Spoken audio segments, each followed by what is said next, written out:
Assalamualaikum warahmatullahi wabarakatuh. Selamat berjumpa lagi, Lur. Oke, hari ini kita jalan-jalannya di sekitar kampung aja. Ini dikarenakan musim hujan, cari yang aman aja dulu. Kebetulan ini kita menemukan pohon langka. Ini adalah pohon kilalayu kalau orang Sunda bilang, atau pohon katilayu, yang mana pohon ini banyak dicari oleh para pemancing, terutama getahnya.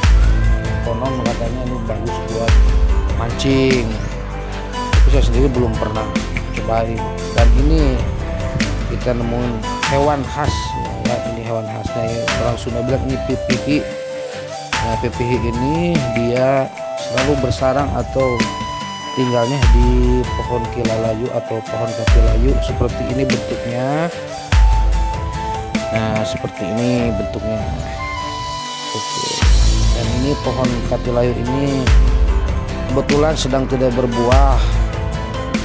Ini sebenarnya saya juga berharapnya ada buahnya. Saya cari-cari nggak ketemu buahnya, belum berbuah. Dimana nanti kalau berbuah, ini buahnya itu seperti buah anggur atau buah jamblang lah, yang lebih mirip buah jamblang atau buah dawet kalau orang Jawa bilang, buah dawet. Nah, dimana rasanya itu manis gimana gitu, ada sensasi kecut-kecutnya dikit. Nah, ini pohon katilayu seperti ini usianya sudah tua ini tingginya sekitar 4 meter ya.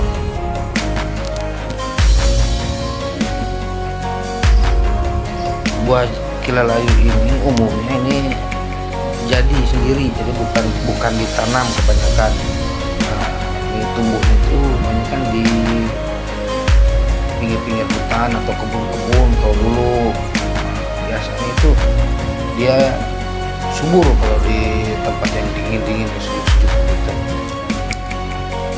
Nah, untuk pipihi ini memang ditemukannya hanya di pohon katilayu aja ya, kalau di daerah kami, di daerah saya ya. Nggak tahu nih kalau di daerah kawan-kawan atau dulu semuanya nih, silakan nanti komen ya di tempat kalian nih apa namanya. Kalau di tempat kita ini namanya pipihi. Seperti itu. Nah, sekian videonya, jangan lupa like, comment, and subscribe Mang Buntur Channel. Terima kasih.